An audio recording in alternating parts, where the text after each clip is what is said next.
editing dalam bahasa Indonesia adalah serapan dari bahasa Inggris, editing, yang berasal dari bahasa Latin, editus, yang artinya menyajikan kembali. Editing dalam bahasa Indonesia bersinggungan dengan kata editing. Dalam bidang audiovisual, termasuk film, editing adalah proses penyambungan gambar dari banyak shoot tunggal sehingga menjadi kesatuan cerita yang utuh. Editor menyusun shoot-shoot tersebut sehingga menjadi sebuah scene. Kemudian dari penyusunan scene-scene tersebut akan tercipta sequence, sehingga pada akhirnya akan tercipta sebuah film yang utuh. Berikut lanjutan dari materi yang saya baca. Editing, baik dalam konteks film, teks, atau media lainnya, memiliki asal-usul yang beragam, namun umumnya berkaitan dengan kebutuhan untuk menyempurnakan dan mengorganisir materi yang ada. Dalam film, editing ditemui di Uni Soviet dengan karya Lev Kuleshov, yang eksperimennya Kuleshov Effect menjadi dasar proses video editing. Dalam konteks naskah, editing dilakukan untuk memperbaiki kesalahan dan menyempurnakan gaya bahasa. Pemotongan dan penyambungan. Editor film awal seperti James Williamson menggunakan teknik dasar seperti pemotongan dan penyambungan untuk menciptakan ilusi gerakan.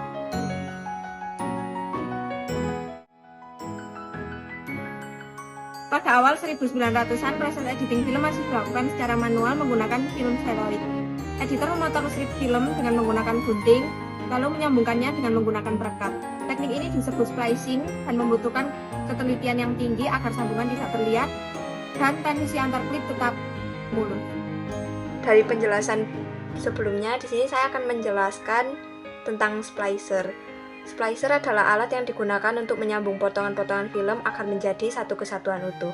Dan ada 3 jenis utama splicer, yaitu Riva Step Splicer atau splicer pita, Semen hot splicer atau splicer semen, dan ultrasonic splicer atau splicer ultrasonic. Yang pertama, saya akan menjelaskan splicer pita. Splicer pita adalah alat yang menyambungkan film menggunakan pita bening perekat. Dan ciri khas dari splicer pita ini cocok untuk semua jenis film. Yang kedua, paling sering digunakan untuk cetakan kerja. Yang ketiga, sambungan tidak permanen, mudah dilepas dan diganti. Yang kedua adalah splicer semen. Splicer semen adalah alat yang menyambung film dengan lem khusus atau semen film yang menyatukan permukaan film secara kimiawi. Ciri khas dari splicer semen adalah cocok untuk film negatif dan cetakan akhir, hasil sambungan permanen dan tidak terlihat, dan splicer semen tidak bisa digunakan untuk film mylar atau polyester, hanya untuk asetat. Yang ketiga adalah splicer ultrasonic. Splicer ultrasonic adalah alat elektronik yang menyambungkan film berbahan mylar atau polyester melalui getaran ultrasonik. Ciri khas dari splicer ultrasonic adalah cocok untuk film modern berbahan polyester dan mylar. Proses penyambungan tidak menggunakan lem atau pita dan hasil sambungan yang kuat dan presisi.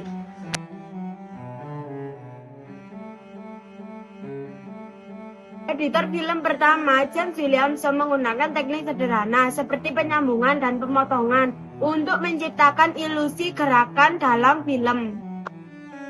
Berikut materi ringkasan yang saya bahas tadi. James Williamson 8 November 1855 sampai 18 Agustus 1933 adalah seorang fotografer Skotlandia dan anggota utama dari Asosiasi Longgar Pelopor Film Awal yang dijuluki Sekolah Brighton oleh sejarawan film Prancis Georges Sadoul. Ia paling dikenal karena The Big Swallow 1901, sebuah film tipuan dengan penggunaan close-up yang inovatif, serta Fair dan Stop Time, keduanya 1901.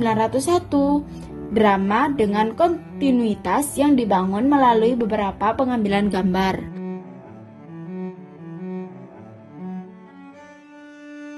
Video dan editing analog 1950-an hingga 1970-an. Dengan pengenalannya video tape recorder atau FTR pada tahun 1950-an, editing video menjadi lebih terorganisir. Teknik ini menggunakan tape magnetik dan kemungkinan penyimpanan rekaman dan video dalam format yang lebih mudah diputar. Dilakukan secara offline dengan memindahkan footage dari tape ke tape lainnya. Editor memanfaatkan perangkat mekanik untuk menata dan menyusun footage secara manual. Berikut adalah ringkasan dari video sebelumnya. Pada tahun 1980-an, Teknologi non-linear editing atau NLE seperti Avid Media Composer memungkinkan editing tanpa memotong fisik tape. Masuknya komputer membuat proses lebih efisien dan fleksibel.